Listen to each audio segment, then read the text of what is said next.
relationships, from what I've just observed and what I've seen, they can be really great teaching for you of what you haven't healed. They're a big mirror that you can use for your benefit, or it can become very toxic.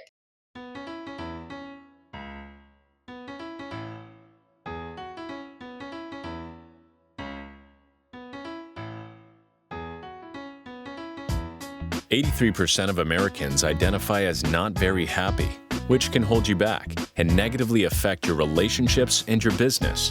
On this podcast, we discuss the proven steps to happiness so you can restore balance and rekindle your joy."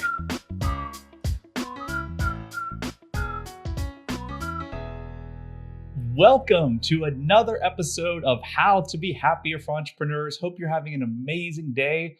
We have an amazing guest and topic again today. We wanted to welcome Holly to the show. How are you today? I'm doing well. And yourself? I am awesome. Thanks for asking. So let's jump right in as we always do. You were told some years back, 10 or 12, by a psychiatrist in a mental hospital that if you left, like really bad things would happen. Tell us about that and tell us what you told that doctor. Okay, yeah, of course. I'll go back, and I had a child, and what I believe what happened was I experienced a lot of trauma as a child. It was never dealt with.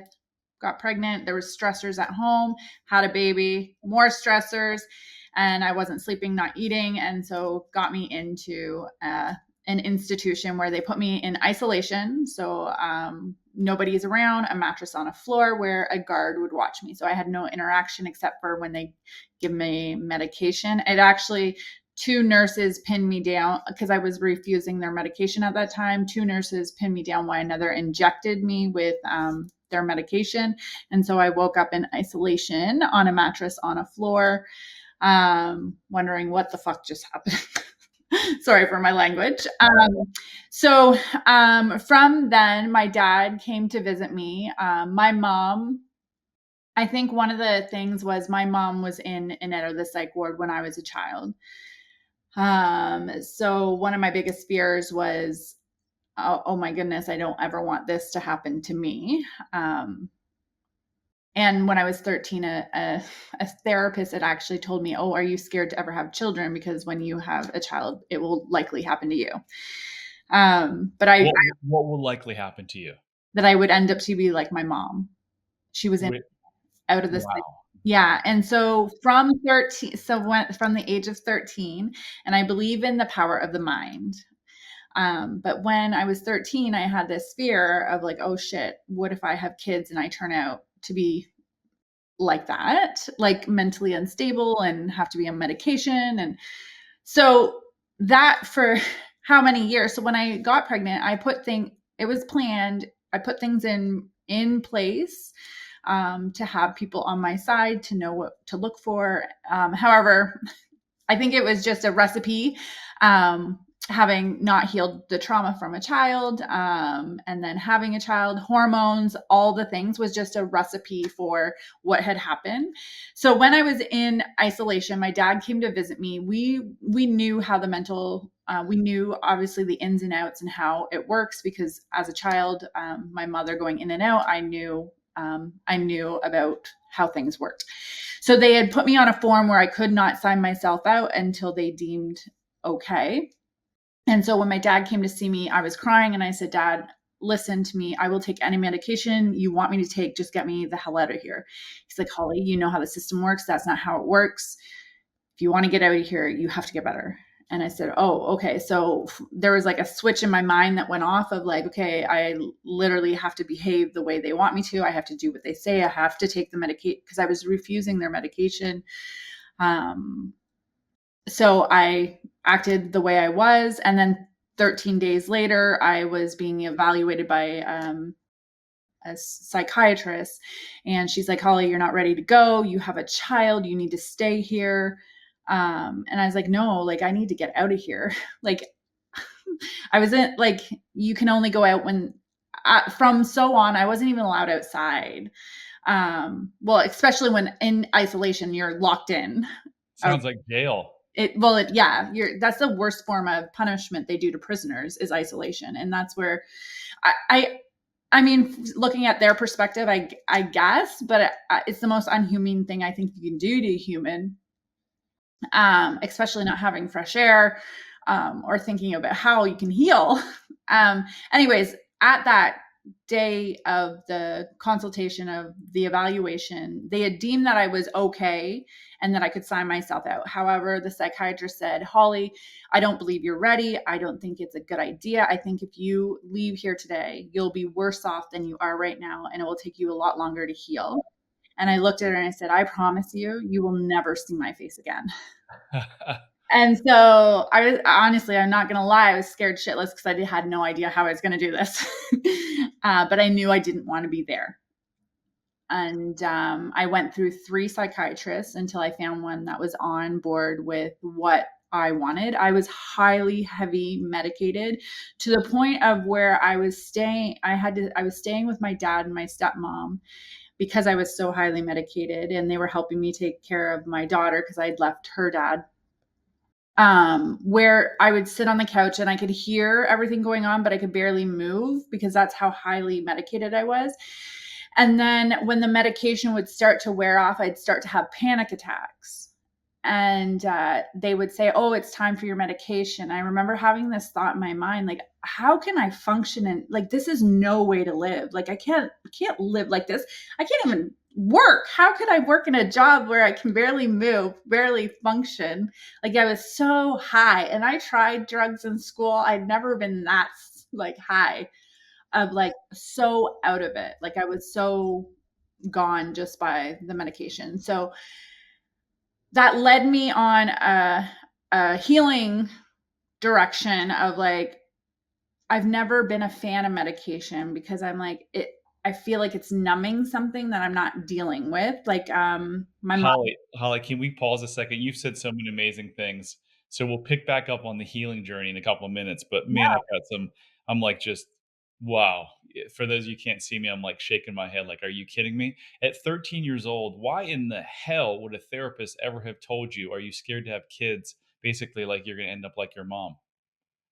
I really don't know what was going on in her head that day. Because the only thing I can think of is that maybe she was trying to get me not to have kids, because I think in the Western society, they tend to say things run in the family, Yeah. right? Do you believe that? I don't. No, Well, no. okay. Well, I'm sorry. I'm going to scratch that. I believe that I believe that we could say it looks like it runs in the family, but it's based on the environment and the circumstances Yes. that it all happened. Yes. I've said this before and I'll say it again. Alcoholism and drug addiction don't run in families. The trauma associated with the alcoholic and the drug addict, that's what runs in families. Right. Yes. So like, I believe there were certain things that had happened in my environment, the same with my mother, the same with like, you know what I mean? Cause like, I heard someone else around, like they'd mentioned that, I know this is kind of off, but they said that, oh, they were talking about an illness, and they're like, oh, but my great great grandma had it. And I was like, whoa, whoa, whoa. Just because your great great grandma had it doesn't mean like you have to, like, it's information that you can heal, but there's certain things that the reason why. Yeah. And so I think because of the trauma that I'd went through as a child, and because it wasn't healed, that's where I think the postpartum psychosis came in. It's Is that, so yeah, that was the diagnosis? yeah, so they diagnosed me as postpartum psychosis, bipolar, um, and I forget the other one, which I honestly think 90%, like, okay, like this is just my opinion. It's not stats, but I really believe most mental health diagnosis are unhealed trauma. Amen, sister. Yeah, you're speaking the choir here. There's a lady, Judith, I always mess up her last name, Herman or Miller, who wrote a book called Trauma and Recovery in 1991. She was a Harvard psychologist. She said that there's only one true psychiatric diagnosis, and that's post traumatic stress syndrome, which is, yeah, it's childhood trauma. So Couple things on the diagnosis. Number one is postpartum depression. Dr. Gabor Mate, a doctor that's been around for a long time, fabulous human being, has done so much great work on both the medical and the mental side, says that he doesn't believe postpartum depression is a thing. And by that, before people light me up with comments, by that, he means that if there was no childhood trauma and if that little girl had had all her childhood needs met, there's no chance you would have postpartum depression, because postpartum depression, it is just hormones kicking up stuff from the past. It has nothing to do with the actual pregnancy causing it. What are your thoughts on that? Well, I really do believe that if my trauma had been healed, I don't know that there was a lot of stress also during the like after I had her at home life, that if those stressors weren't there, obviously, but I do believe those stressor kicked in memories from the past. The other thing I want to say is I come from a very small town. Everybody knew everything. And so the nurses and the people in the psych ward, when I came in, knew who my mother was. Wow. So there was a lot, I feel that there was a lot of association of like, oh, well, this happened to her mother, so Mm, I get why this is happening. I also think like bipolar is just like honestly, it's someone that hasn't learned how to regulate their nervous system, so they're very reactive instead of like, but based on the trauma that they've been through. is that psych ward still open? Do you have any idea? The one I was in, no, but it is moved to the general hospital. Because so many of them have closed over the years. So So yeah, like psych bars on, like it's very like it's very like I wish I could go back and look at it, but there was bars on the windows. Like yeah. so psychosis, and you're diagnosed with psychosis and bipolar. Are you psychotic and today and bipolar? No, No, really? no. How is that possible? So I went on my own healing journey of like, because I didn't. Luckily, I knew who Tony Robbins was, and so I'd heard some of his stuff. I'd heard of people healing from things, and so I dove into like the self development world big time. Of like, I don't want to choose. I know they think this. I'm going to be this way, but I don't want that for myself because I can't see a life like that. Of like, I was like, I'm gonna someone's gotta went through this and healed themselves. So I'm gonna figure out like find evidence to show my mind that this can be done. That is so awesome. You literally did that on your own. You woke up one day and said, "I'm not gonna be that person." Well, like I'm like I just I didn't want to be, and so I was so certain that I didn't need to be. So that happened in 2013. I was medicated until for a year and a half because obviously they had me so doped up. I would never recommend someone just like, because medication, there's big problems when you just quit like that. So you do need to be very cautious because when you're weaning off medications, you need a support team. So I did find a psychiatrist that was on board with like my mission of like getting off medication.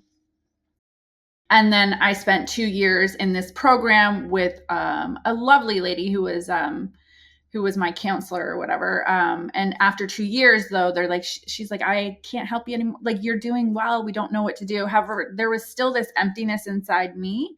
And I really believe that Reiki kind of found me because shortly after that, I got introduced to some lady that recommended me to go see this other lady who was a Reiki master. And what is that? So Reiki is energy healing. And so I had Reiki done on me for, I think it was like 5 years of just clearing, just like we shower every day. We should be cleansing our energy. We pick up energy just going outside and being around people. And so I did it for like 5 years. And I'm like, why don't more people know about this? And I was very silent for a long time about Reiki because of my diagnosis. I was scared that people think I was relapsing in my family or something. Oh my gosh. So Well, Holly, how did you make, like, getting off of drugs, how did you do that? I mean, it sounds like you had the assistance of a psychiatrist, but was it still just complete hell? Or was it, like, kinda good because you didn't have the lethargic and just like a dead person? I'm it wasn't easy. It wasn't because the the medication does things that I can't even explain that were going on in my mind, that I'm like, this is not the way I used to think, so I don't know what's going on. And I really had to consciously focus on my thoughts and how to shift and change them, because it did Wow. alter things that were going on in my mind of like, I feel like I'm crazier on the drugs. But I wasn't able to just kick myself off of that, because then I would go into panic attacks. Gosh. So Tony Robbins, you mentioned him. Have you read his Life Force book by chance? I have not. I'm not. I've been to a few of his since that. I've been to a few of his conferences, and then from there, I'm like Louise Hayes. I read her book. So in Tony's book Life Force, he talks about how Paxil, I think, he says is the most prescribed antidepressant in the last 50 years, and its success rate is 50%. And do you know what the success rate of a placebo is? It's just a general sugar pill. Oh, it's probably more. It's 50%. So Paxil, the most prescribed antidepressant of all time, again, according to Tony, if I'm quoting him right, has the same effectiveness as a placebo. So yeah, amazing stuff. So let's talk about.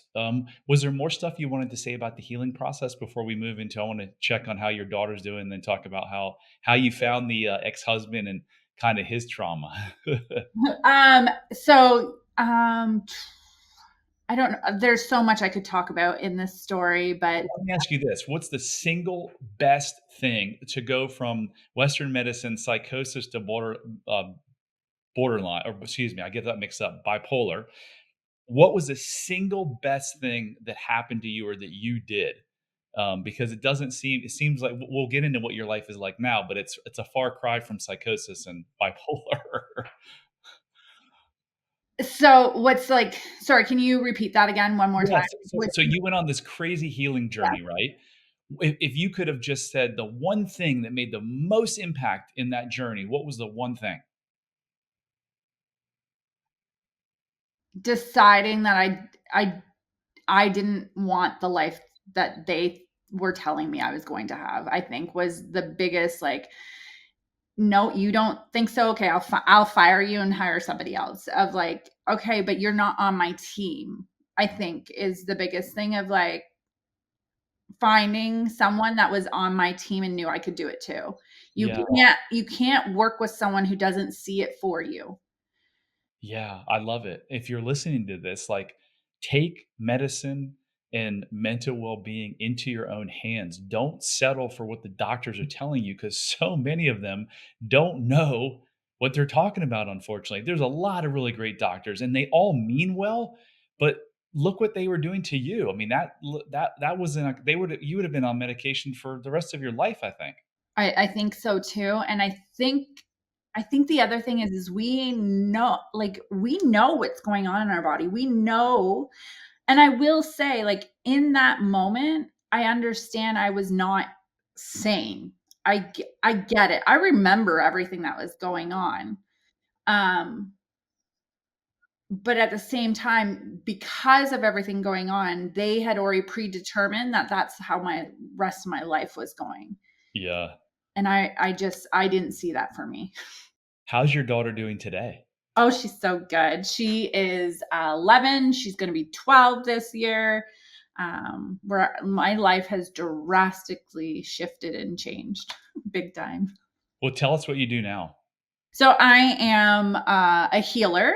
So I use Reiki energy. I also do coaching, and I also do rapid resolution therapy as well.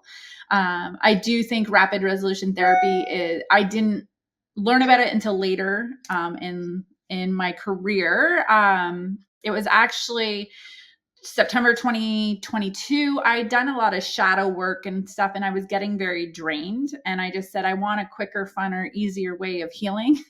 And shortly after, I was introduced to rapid resolution therapy, and I found it very fascinating of how it works with the mind. And I tried it, and some things that I had been still just coping with, like, would come up and I'd cope with it, have with rapid resolution therapy have cleared, and I have there's no emotion attached there anymore. Whereas some emotion would come up, there's no emotion now. There's no charge.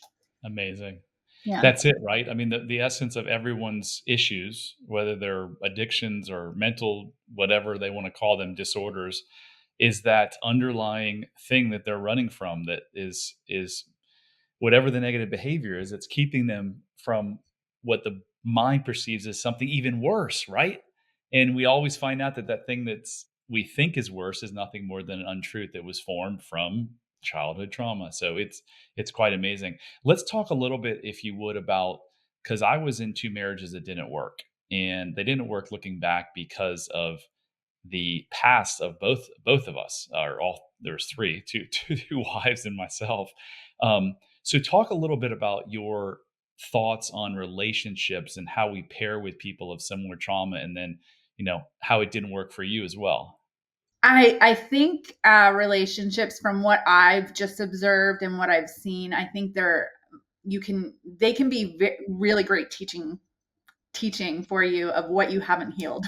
Yeah. I think they're a big mirror that you can use for your benefit, or it can become very toxic. What I can say with the relationship with my daughter's father is, we were two different individuals, looking to go two different directions in life. Whereas I thought we were on the same page, a lot of miscommunication, and just during that really heavy time in my life, I just didn't feel like I was getting the support that I needed. And I understand he really didn't know what was going on. And a lot of people don't understand what's going on for women when they have a child. Um, Great dad and everything, but we get along. We get along now. I'm not going to say it was that way at the start, but I think, obviously we did, he had his, and we dealt with trauma in different ways. So do you find yourself being attracted or seeking like completely different type people now? I'm very single. So Okay. I just, yeah, it's, I know, I do believe there is some kind of, attraction, and I can sense of like, oh, that must be something that's not healed. I can see the patterns in the men that I'm entertaining with, hence why I've been single for a long time, because I'm like, I know where that's going to lead me. Well, that's good. That's a lot of self-discipline there. Yeah. So tell us, you've worked with a lot of people over the years. Is there one kind of client success story that kind of comes top of mind where someone came with a certain whatever, and you helped them change radically? I absolutely love what I do now. And I think it's, because I mix a bunch of like, I mix the subconscious mind with energy, and just, one girl just recently, came, and she was saying, since she was a young person, having a pit in her stomach all the time, of just constantly overthinking, worrying, what people are going to think, if she's going to make the right decision, just like not. And she's like, I don't care, but I do care. There's something there. And like, and I'm sure that if she went to a therapist, they might diagnose her and give her some like something of like, because her mind's racing. Well, we cleared that for her in one session of like, she's like, I don't know what you did, but that pit, I can't even cause it. Like, I'm trying to think of what if someone said this, and I don't like, whereas before there'd be a pit in my stomach and I'd be so anxious. She's like, I can't even do that anymore. Wow. Yeah, of just like, she's like, she quoted as like a magician. I'm not a magician. It's just understanding how the mind works. And why do you think that traditional therapy takes so long if it ever works at all? Because I went to 3 decades of therapy and 50, 60 different marriage counseling sessions, and I got nowhere really. I mean, I learned a couple things about myself, but there was nothing that I could implement that could change my behaviors. So what I believe, and I, because we're running off our subconscious mind, we're not running off our conscious. So our conscious is like estimated like around 5%, and our unconscious is like 95. It's like trying to push a boulder up a hill. Like, you have to be so present when you're trying to do. The other thing is in order, most people are using logic, like, let it go. Well, you don't know how many people have told me, just let that go. And I'd be like, if I knew how to, I would. I don't want to feel this way. I don't want to be like this, but I don't know how. So if you could please give me the formula. And it's Yeah, because, a lot of people don't know what the "it" is. right. And I'm it's, 60 pounds overweight. I drink every night. I shut down when my spouse, whatever. I work 100 hours a week. Just let it go. What am I gonna let go? They don't know because it's buried in their subconscious mind. and the other thing is the unconscious, the subconscious mind doesn't understand let it go. It honestly thinks you're holding on to something, so then it doesn't engage. There's a different language to the subconscious mind. So that back to the therapy, do you think therapy focuses on the conscious mind? General therapy focuses too much on the conscious mind? Oh, yes. They're dealing with the conscious mind, and yes. They're unless they've been trained and understand the subconscious. But talk Yeah. therapy, I don't believe, unless you want to keep venting about your problems, you're not dealing with the solution. You're just, and then when you're venting about your problems, you're training your mind to keep that going. My daughter recently started working in the last month or 2 with a therapist, not your traditional therapist at all. She uses a lot of energy, and my daughter has been just blown away. She's like, "Dad, one of the things is I used to sit with this therapist, a traditional therapist, and I used to sit there and tell her all my feelings for an hour, and then I would get off the call, and I have to sit there for, like, hours more, like, being sad about everything I just told her." She's like, "Every session we end that I end with this person, she's like, we do an exercise, an energy exercise, the last 5 or 10 minutes. And she's like, I feel amazing every time I end these sessions. She was like, why couldn't I have done that before? And I was like, because again, traditional therapy, they're trying their hardest, but they just don't know. They just don't know. So if you're listening and you're wondering, do I have some of these subconscious limiting beliefs that are literally controlling my behavior and I can't stop them? Do yourself and your family a favor. Just go to unlocklimitlessyou.com/quiz right now and take our 12 question. It only will take you about 2.5, 3 minutes. It's multiple choice. Take this quiz and you'll see, it'll tell you kind of where you stand. And then I'll send you a series of emails that actually show you how to improve those things that are buried in your subconscious mind. So, Holly, tell us, what's your greatest lesson that you've learned in your life thus far? Um, that the power of the mind. I think of like how much power we hold that people have told us that we don't have power over. I think of just like understanding, like, I really, and we're all at different levels and different stages. And I remember back when thinking like, I didn't know if it was possible. I didn't know if it was possible how to, but going on that journey of really understanding, like, if you just keep at it, the power, you can shift your whole life. Beautiful. So you've given so much great advice, but if someone's listening to this that's suffering with psychosis or borderline or bipolar or one of the other 696 diagnoses that they've got in the DSM, and they're suffering and they're listening to this and they're listening to your story, what advice would you give them? I mean, you've given a lot, but what would you leave them with? Your identity. I promise, if you worked on your identity, anything that you say, I have this, I've got this is who I am, you won't be able to shift because you're that is ingraining into your subconscious mind. I am bipolar. I am psychosis. I am depressed.